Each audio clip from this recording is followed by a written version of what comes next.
Welcome back, everybody, to the Tennessee Titans franchise here on Madden 23. Today we have a huge Monday Night Football game against the Indianapolis Colts. With all four teams in the race for the AFC South, it's all hands on deck here, the final 7 games of the season here for our Titans. We also have a prospect profile today in which we'll be covering the wide receivers and tight ends in this year's draft class.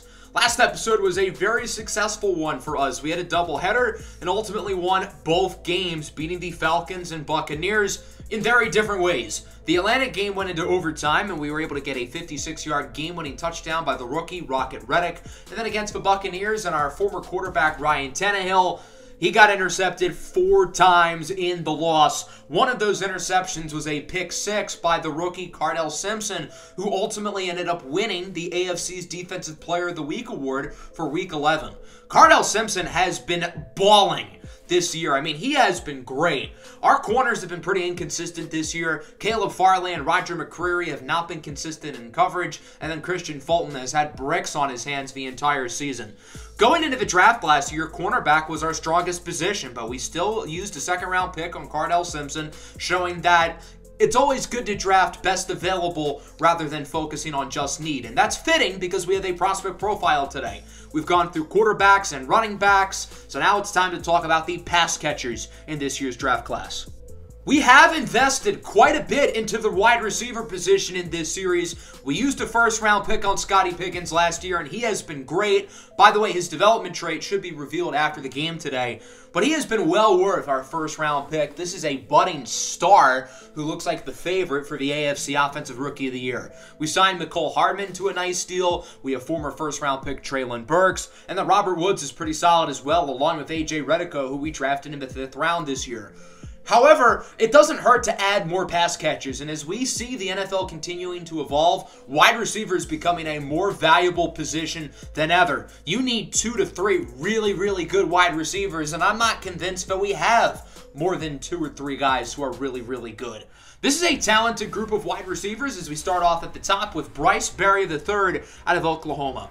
So most of these receivers either have elite athleticism or elite production, and most receivers in this draft class don't really have both. I think Bryce Berry is the closest thing to a guy who has great production and great athleticism, which is why he's the top projected receiver off the board. 6'2", 196 pounds. He doesn't necessarily have elite game-breaking speed, but he's very polished, really good hands, really good route runner, really good separator. This is somebody who's going to be able to contribute right away. He's having a great season this year at Oklahoma.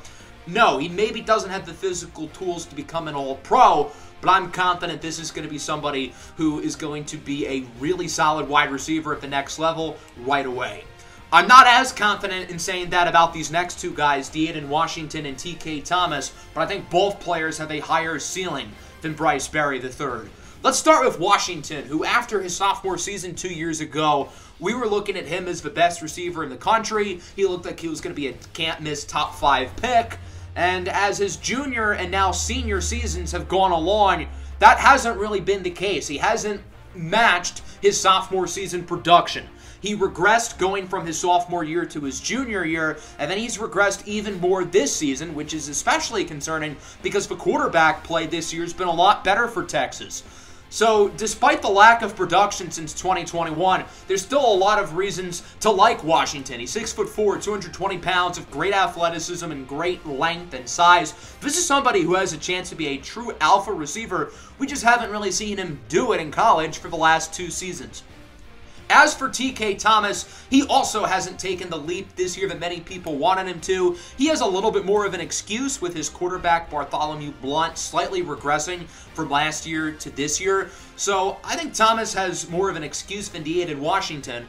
But on the flip side, T.K. Thomas also has never shown the flashes that D'Adon Washington has.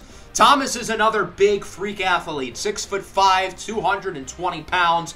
He could have declared for the draft last year and been one of the top receivers off the board, but he decided to stay in school this year, and I was really hoping he was going to break out finally. And that's not to say he's been bad this year. He is on pace to pass career highs in most statistical receiving categories, but he hasn't necessarily looked like a superstar out there. However, he does have superstar upside, again with his size and athleticism, which is why I think some teams team is going to take him in the first round.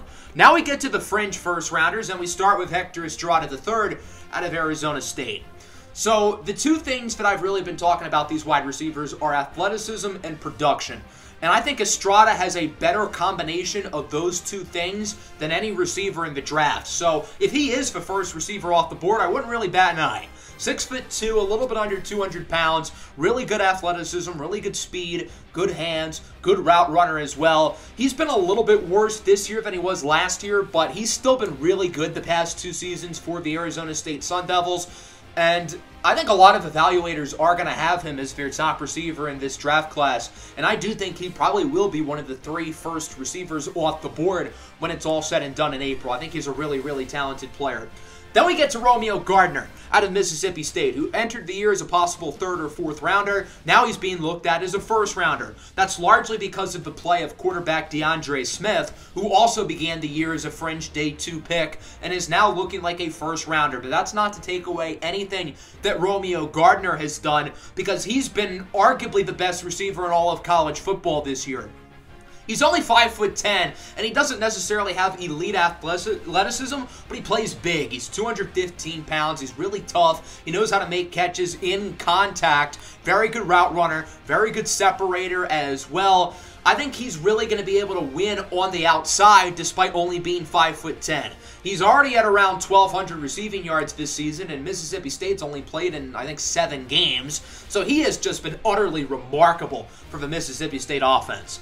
Now we get to the more surefire day 2 guys, as we start with Cassius Morris out of Kentucky.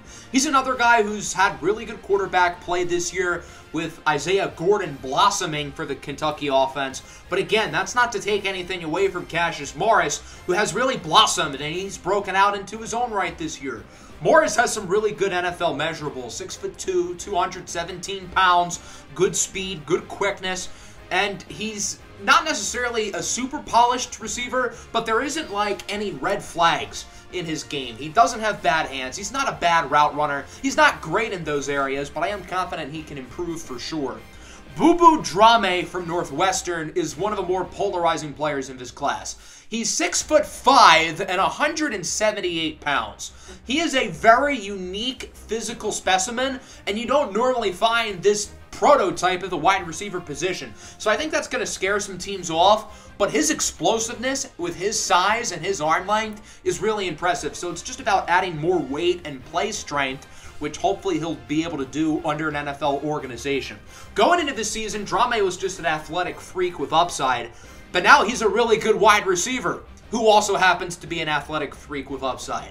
He has totally broken out this year for Northwestern and is really showing why he could be a sleeper first-round selection if he keeps this up. Tyrese Barracon out of Texas has been dealt a pretty bad hand. Last year, he missed most of the season with a broken hand. This year, he's back and healthy, and he's been all right. He hasn't necessarily been great, and again, the quarterback play for Texas over the past few seasons really hasn't been very good, as we talked about with D'Aiden Washington earlier.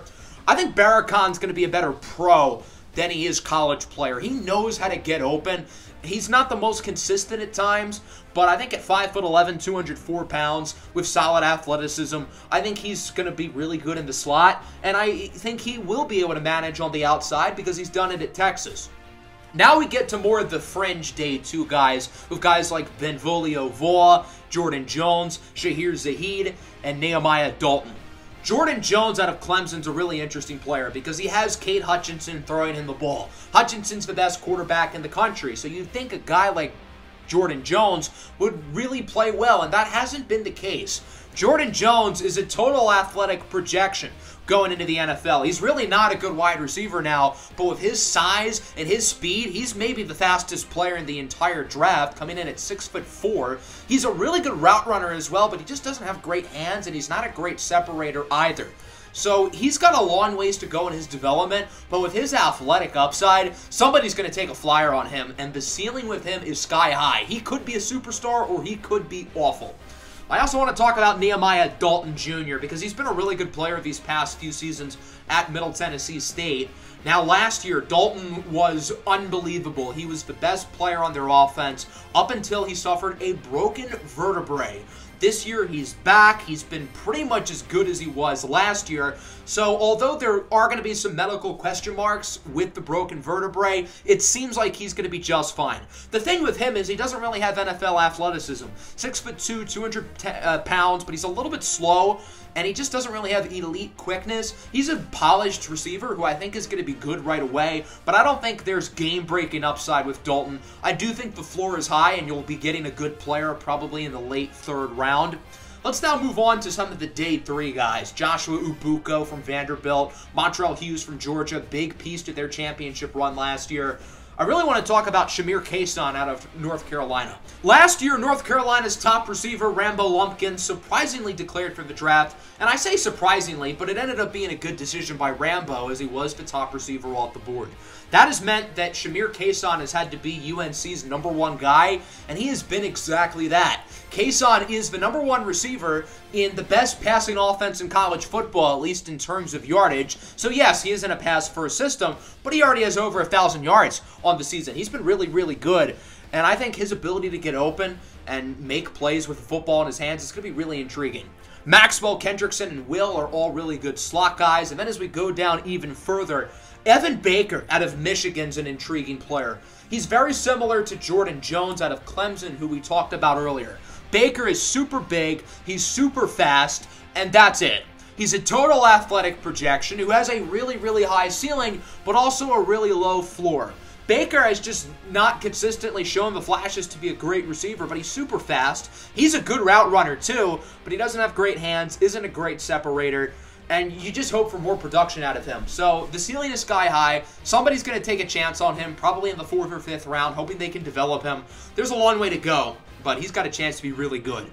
Moving down even further, a player I like probably in the 5th or 6th round is Savion Shores II out of Georgia Tech. So for those who have not been following the NCAA Next Up series, here's a rundown on Georgia Tech. Going into Season 1, they had no expectations. They ended up winning the ACC and the Orange Bowl. That meant this year they had expectations, and they're absolutely horrible.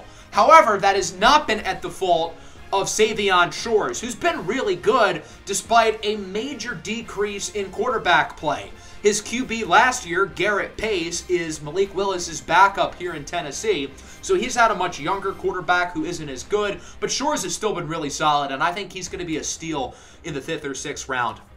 Deontay Perkins out of Florida is an intriguing player because we've been waiting for him to break out for a while and it hasn't really happened. He also has the unfortunate combination of being small and slow, and you really don't want both of those if you're a wide receiver, but he is quick. Even though he's not fast, he's got good shiftiness, solid hands, and again, he's been a little bit disappointing this season. Even though Florida's had really good quarterback play, he hasn't really stepped up. But I think he knows how to play the receiver the right way. He knows how to get open. He knows how to find his spots. I think he's going to be a really good slot receiver at the next level if he can develop a little bit more. And then as we look at some of the possible undrafted guys, Xavier Mayo out of Clemson's an intriguing player. Kind of like his teammate, Jordan Jones. Mayo hasn't been all that productive. Unlike Jones, he's not a total freak athlete, which is why he's currently projected to either go in the 7th round or be signed as a priority free agent. He is really fast, though, but he doesn't have the size that his teammate Jordan Jones does. Mayo's only 5'10", so he's probably going to be primarily a slot receiver. But I think with his speed and his athleticism, there could be a reason that he develops going forward. He just hasn't really been all that great in college. And then as we look at the guys who are not projected to get drafted, I really like Matt Burnett from Middle Tennessee State. We talked about his teammate, Nehemiah Dalton, earlier, who suffered a broken vertebrae last year. When Dalton got hurt, somebody had to step up, and that was Matt Burnett, who instantly became Middle Tennessee State's #1 receiver, and he did not look back. He's got good size, 6'4", 203 pounds. I think he's going to be a good jump ball, contested receiver at the next level. He has taken a step down this year, as one would expect, with a smaller role, but I still think there's reason to think he could be a pretty solid NFL prospect at the next level, even though he's not currently projected to get drafted. So there you go. I think it's a talented receiver group, maybe not as good as last year. There are some notable juniors around college football who could very well declare, this offseason who are draft eligible. Khalil Hassan from Alabama is super talented, but is being misused in their offense. E.J. Twyman out of Miami is a good player. Shea Jones-Porter, I think, would be wide receiver 1 in this class. Quinn Crew is super fast. Rashid Salid is having a great season this year. Ajon Wiggins has been fantastic for Michigan State the past season and a half. Hot Rod Pryor is a really fun player out of USC. Jensen Young was phenomenal last year. He's been really good this year as well. And then Kramer Gildeford, 6'5", 240 pounds out of Houston. He's been maybe the best receiver in the country. Him and Romeo Gardner have been the 2 best wide receivers in college football. Let's move over to tight end. And it's a really good tight end class, which is nice because we probably need a tight end. Foster Moreau and Chigo Okonkwo have caught a combined total of 9 passes this year. I would like to use the tight end more in our offense, and I guess we would have an excuse to if we draft one early. And sure enough, there are 3 projected to go in the first round. That starts with Latrell McAllister out of Clemson, who I think has the most upside of the top tight ends in this class, hence why he's projected to be the first one off the board. 6'7", 270 pounds, really good athleticism, really good hands. He's the best blocker of the 3 first-round projected tight ends as well. So with his size, his hands, his route running ability, he is the total package at the tight end position. And really, other than Kyle Pitts, who was a total unicorn, McAllister is probably the best tight end prospect we've seen in like a decade. I think he's going to be a fringe top 10 pick, which I do not say lightly with him being a tight end. Chad Johnson from Penn State has been super productive for the Nittany Lions offense over the past few seasons. He's also super big, 6'7", 260 pounds. Maybe he doesn't have the athleticism and the upside that, say, Latrell McAllister out of Clemson has, but I think Johnson's a more polished receiver right off the bat. Johnson was arguably the best tight end in college football last year. He's been maybe even better this year. He's not a great blocker, which isn't ideal, but with his size, his quickness, he's going to be a good pro. I'm really excited about him going forward as somebody who's probably going to be a top 15 to 20 pick in this year's draft. And then Mario Homeler out of TCU wasn't really on a lot of draft analysts' radars going into the season, but he has taken college football by storm. He's been statistically the best tight end in the country this season, and he's been the best player on a TCU offense who has severely outperformed. There's a reason why TCU is one of only 2 undefeated teams left in college football, along with Clemson. And one of those main reasons has been the breakout of Mario Homeler, who's averaging over 100 yards per game, 6'3", 254. He doesn't have the size and upside that the first 2 guys have, but he's a polished receiver. Obviously, he's been great this year with career highs already in most statistical categories. So I think his polish as a receiver is going to warrant him some first-round looks. He'd be tight end 1 most years, but unfortunately for him, he's in a loaded tight end class. As we look at some of the possible day 2 guys, there are some good ones here. Will O'Neal, Raphael Cunningham, Josh Cook, and Josh Vigiano. Of that group, I'm most intrigued by Will O'Neal, who's had a weird career at USC. Weird, it doesn't always mean bad, though. He's been a starter since his true freshman season, 6'6", 234 pounds. He's been on and off in terms of production throughout his career. Statistically, his best season was as a freshman. Was really good last year as a junior, but has taken a step back as a senior. I don't really know what to think of him with his on and off production, so for now, I see him as probably a 2nd to 3rd round pick. And then as we look at the day 3 guys, somebody who I think could be a hidden gem late down the board is Oregon's Ezekiel Ayutondo. This is somebody who is super athletic, and I think he would be projected higher if he played for a different team. Oregon has a great offense, but they just don't really use the tight end position a whole lot. So because of that, not a lot of people realize the pure talent that Ayutondo has. But I think somebody with his ability could be a really good player. 6'3", 250 pounds. He's a phenomenal blocker. That's his main role in the Oregon offense. So if nothing else, you're going to be getting a good blocker. But I think he's got upside as a receiver as well. And for a team like the Titans who maybe don't want to invest a whole lot in the tight end position, maybe they take a shot on a guy like Ezekiel Ayutondo in, say, the 5th round or something and hope he develops into a good player. And if nothing else, you're getting a good blocker. But I do think with his athletic upside, he could be a pretty good receiver at the next level too. So there you go. Those are the tight ends in this draft class. There are going to be some fun ones in college football who, again, are draft eligible starting this year. The highest rated non-senior tight end is sophomore Gunnar Wilson out of Akron. Dax Boss out of Texas is good. You got Brandon Pickens from Florida. Hamza Hamilari from North Carolina. If he stays in the draft next year, he'll probably be the top tight end off the board. So there you go. Those are the wide receivers and tight ends in this year's class. Really fun group of players. I certainly would not mind adding another pass catcher or two in the offseason. Let's now focus on the current team going up against the Colts, who we beat back in Week 5, and ever since then it's been downhill for Indianapolis, who had 4 straight Sunday night games, losing all 4 of them. They're back here on Monday night, and then they play on Sunday night next week. Why did the NFL schedule makers think NFL fans want to see 7 games of Jimmy Garoppolo on primetime? Jimmy G this year hasn't been all that good. In terms of passer rating, he's honestly been one of the worst starting quarterbacks in the NFL. I think it's only a matter of time until Jonah Mullier gets a chance at the QB position. But as long as Jonathan Taylor is running the rock, then this offense is going places. Taylor got hurt late in the loss against us back in Week 5. He missed some time, but he's back healthy. Of course, he signed that massive 7-year extension. Certainly risky to pay a running back that much money, but Jonathan Taylor is a really, really good player. The Colts have a solid roster. We beat these guys earlier in the season back on Sunday Night Football in Week 5 in Indianapolis, and we're going to look to do it again here on Monday Night Football 6 weeks later on our home turf here in Nashville, Tennessee. The Titans were once on a 3-game losing streak this season. Now they're looking to make it a 3-game winning streak, and they do so here against the Colts and improve to 7-4, where will the Colts get the upper hand of their AFC South rivals. The Indianapolis Colts will open up with the football. First play from scrimmage at the 25-yard line. Garoppolo drops back to throw it. He has Jonathan Taylor open up the middle, and Taylor gains 16 yards, wrapped up at the 41 by Kevin Byard. So far, so good here on the opening possession for Indianapolis as Taylor loses 2 on the run play. Jordan Ruffin, the 3rd-round rookie out of the University of South Florida, brings down JT. That'll make it a 2nd and 12 now for the Colts. After losing 2 on the ground, they go back to the run game. Taylor breaks a couple of tackles, but he is brought down for a loss of 5 at the 50-yard line by Bud Dupree. Needless to say, the rest of the drive stalled out for the Colts, and now Tennessee has the ball for the first time today. 3rd and 10, Willis looking to go for a screen, but he does not have enough time to throw it. DeForest Buckner, the All-Pro, brings him down on the sack. So the Colts have it with pretty good field position as it's nearly intercepted. Caleb Farley, who's had 4 interceptions in the last 3 weeks, had a pick 6 right in his hands, but he dropped it. 3rd and 4. Again, Jimmy G picks on Farley, and it works as Michael Pittman gains 20, bringing Indianapolis into the red zone.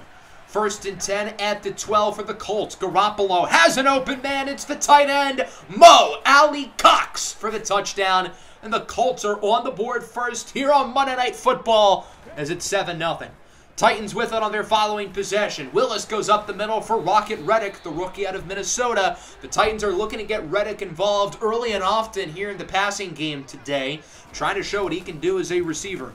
Handoff for Derrick Henry on 1st down. He breaks a tackle. King Henry with room says, "Get off me, little boy!" Shrugging the defender to the ground as he brings it to the 9. What a run for King Henry. And now the Titans are pretty close to the end zone. 2nd and goal. Willis under pressure, looking to flip it to the tight end, Foster Moreau. And he caught it in the end zone. That's a touchdown, folks. So Foster Moreau dancing in the end zone. His first touchdown as a Titan this season. And this game is tied at 7. Good response by the Tennessee offense.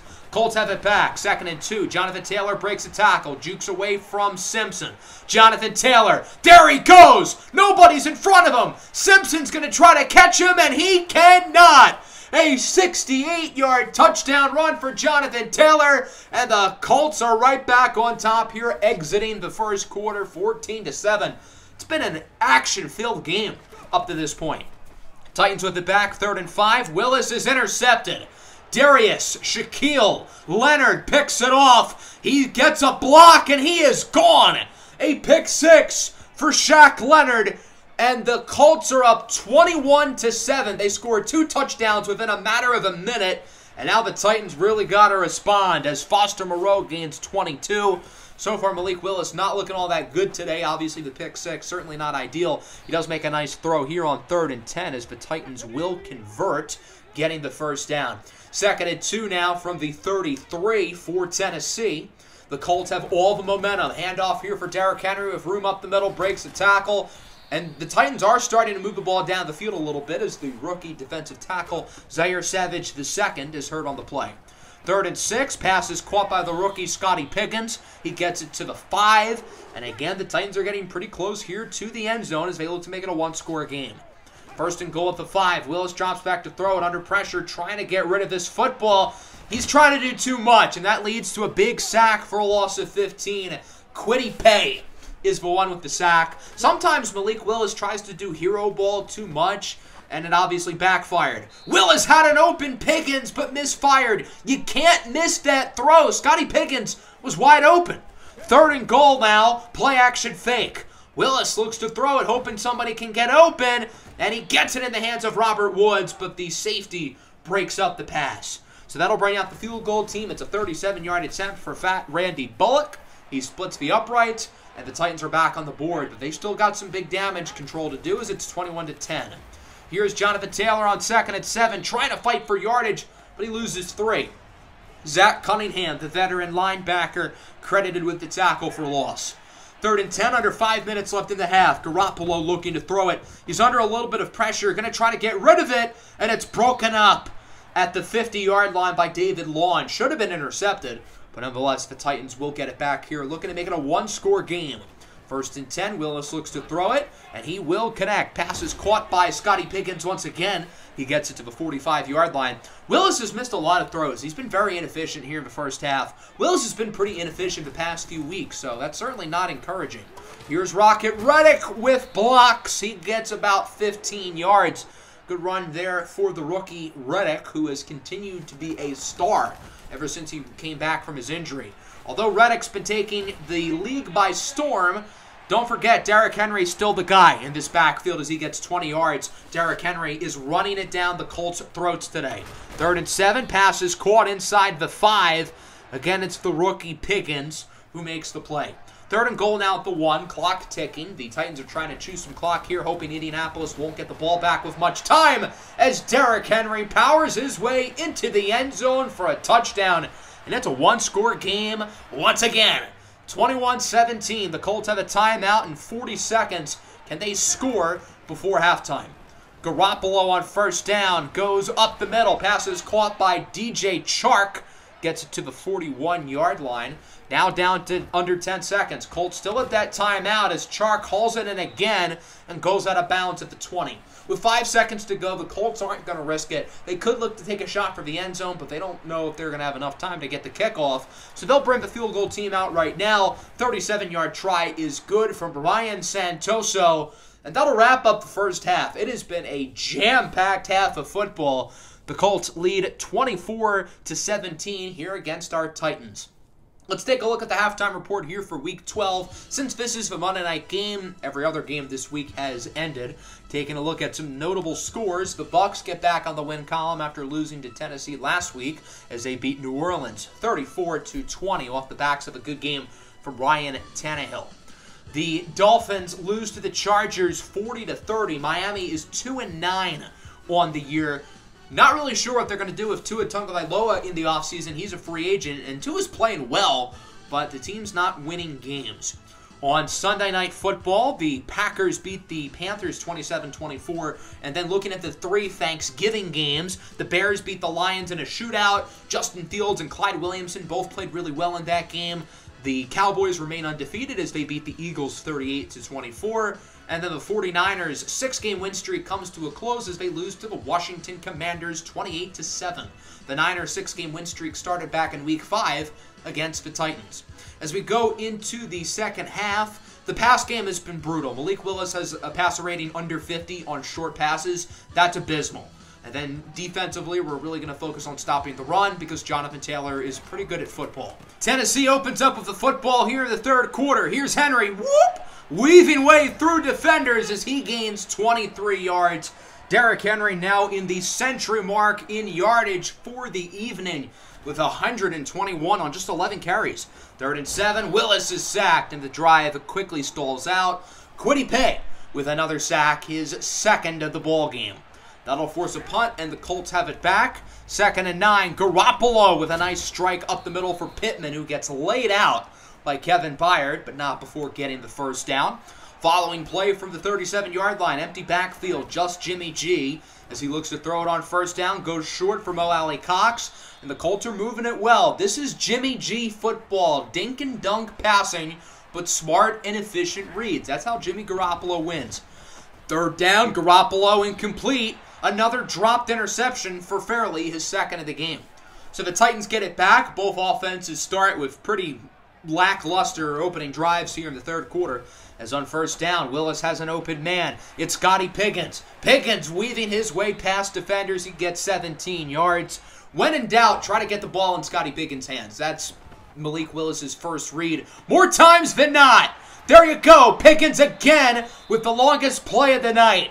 A 41-yarder, and I know Malik Willis has missed some throws today, but that was a beauty and a great play after the catch there by Scotty Pickens. First and goal at the 9. Willis under pressure, and he is sacked for a loss of 9. Bobby Okereke brings down the quarterback. Third and goal at the 15. Willis looking for the end zone. He overthrows his man. It's Scotty Pickens once again. That'll bring out the field goal team. It's a 32-yard try for Randy Bullock. Kick is up and good, and it's now 24-20. The Titans cut the lead to 4 as Indianapolis gets it back. First play of the new drive. Garoppolo looks to throw it up the middle. Has a wide open man. It's Michael Pittman. The Titans were running a zone, and unfortunately nobody was near Michael Pittman as that pass was being thrown. Second down, Garoppolo under pressure looking to throw it. As this ball is out, it's a fumble. Who's going to get it? It's David Long with the recovery, and he could go all the way for a scoop and score, and the Titans take the lead with a defensive touchdown. Barmore, Epineza, and Ruffin were all in the backfield. That ball clearly coming out. Jordan Ruffin, the rookie, getting credited with the fumble force. So now the Titans are winning. Jimmy Garoppolo is not in the game. That was Jonah Mullier who threw that pass. I didn't know if Jimmy G got hurt or benched, but he's right back in the game here. So they gave Mullier a snap, and now Garoppolo's back in it, quarterback for the Colts as he gets it over to Alec Pierce. He gains around 16 yards. Indianapolis may be down here after the third quarter, 24-27, but we'll see if the Colts can look to take the lead here early in the fourth. Very good third quarter for Tennessee, especially, of course, the defensive touchdown off the strip sack. At the 40-yard line, Jimmy G looks for the sidelines. It's intercepted. Juan Thornhill picks it off. What a play, keeping both feet in bounds. Back-to-back possessions with a turnover from the Titans defense. Flex on him, young man, as Tennessee gets the ball back with the lead. First and 10, Derrick Henry up the middle. Good run for the King. He gets 15 more yards. Second and 5 now. Willis under pressure. It's a screen in the hands of the rookie, Rocket Reddick. And he will bring it past midfield to the 41-yard line. The Titans are moving it well. A touchdown makes it a 2-score game. First down. Willis going to look short. Pass is caught by Woods. The throw is a little bit off, but the pass actually led Woods closer to the end zone, so it kind of worked out. Third and goal at the 4. Pass is dropped by Reddico. I know I've been critical of Malik Willis today, but that throw was completely on 9, and A.J. Reddico dropped the ball flat out. So the Titans have to kick a field goal. Bullock makes it. He's now 3 for 3. And the Colts are only down by 6. Touchdown takes the lead on this possession for Indianapolis. Second and 4 here for the Colts. Garoppolo looks to throw it. Goes short for Jonathan Taylor. He is pushed out of bounds, stopping the clock. I don't know if I would say the clock is too big of an issue yet. Maybe now with about 3 minutes to go in regulation. Both teams have all 3 timeouts. As on third down, Garoppolo incomplete. The Colts are going to have a tough decision, and they bring out the punt team. This is a little bit of a surprise to me. I know it's a 4th down and long in your own territory, but the Colts are trusting their run defense to get a stop, and, well, the Colts' run defense has been really bad today. Derrick Henry has ran through the Indianapolis defense. He's got to do it one more time to win the Titans the game. Third down and 9. Handoff for Henry. Breaks the tackle from Buckner, but only gets 2. So the Colts' trust in their defense proves to be correct. They get the stop. They're going to have 2 timeouts in just under 2 minutes. Certainly possible they can drive down the field and win this game. First down, Garoppolo with a strike for Alec Pierce. He brings it past the 50. Good start to the possession here for Indianapolis, who's now down to 1 timeout. 3rd down and 6 for the Colts. 1:16 left to go in the game. Garoppolo looks for the screen, and it is caught by Taylor. David Long read the play perfectly, but he jumped out for the ball too early. And it backfires as Taylor not only gets the 1st down, but is tackled out of bounds, which stops the clock. Now from the 32, Garoppolo looks to pass here on 1st down, going for the end zone. It is caught for a touchdown by Michael Pittman Jr. That might be the first bad play in the career of Cardell Simpson. And yeah, there's not much you can do when Michael Pittman, a 6'4" wide receiver, is boxing you out. But Pittman completely getting the better of the rookie on that play. And the Titans down by 1 with under a minute to go and all 3 timeouts. It's time for Malik Willis to win a football game. I know Willis hasn't been great today, but he can right his wrongs on this possession, and that's a good start as Moreau brings it past the 50. All the Titans need is a field goal as they run no huddle instead of calling a timeout. Willis under pressure, got to get rid of it, and he throws it away. Good job by Willis not taking the sack, but instead throwing it away. The Titans would have lost yardage, and they would have had to call a timeout. Randy Bullock warming up on the sideline as the Titans are probably going to need him pretty soon. 2nd and 10, up the middle, it's caught!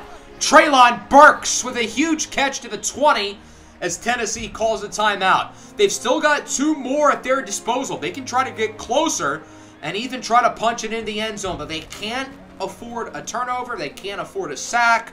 1st down, passes dropped again by Redico. Another good throw, but Redico's unable to hold on to it. The rookie's been pretty bad today. Only 1 catch for Redico and 2 drops. 2nd and 10, it's a play action. Willis, under pressure, gets rid of it, stopping the clock at 15, and once again avoiding the sack. 3rd and 10 now, 15 seconds to go. Willis rolls out to the right. Willis with running room, steps out of bounds at the 12. He could have gone farther, but he's going to step out of bounds now, not try to risk anything, and let the field goal team come out to win the game as Coach Frank Reich calls a timeout, trying to ice the kicker. This is it. 29-yard attempt here for Randy Bullock. He's 3 for 3 today to win it. It's up. That's close, and he got it. Randy Bullock makes the field goal, and the Titans lead by 2. Hey, Randy, you can have all the burgers you want at the team facility this week. You've earned it. So now the Colts need to pretty much go for a Hail Mary. They're down by 2 with 6 seconds to go. This is the ball game. Garoppolo for the sidelines, and it's incomplete, and that'll do it. The Tennessee Titans win a thriller here on Monday Night Football. 33-31 is your final. Not necessarily a pretty football game, but the Titans found a way to win it as they improved to 7-4, winning their 3rd straight game of the year. Malik Willis with a gutsy performance, and that's not to say he played well today, because he did not. Willis missed a lot of throws, and I am starting to become concerned about his efficiency because he has missed a lot of throws these last few weeks, but that last drive at the end of the game was really impressive on his part.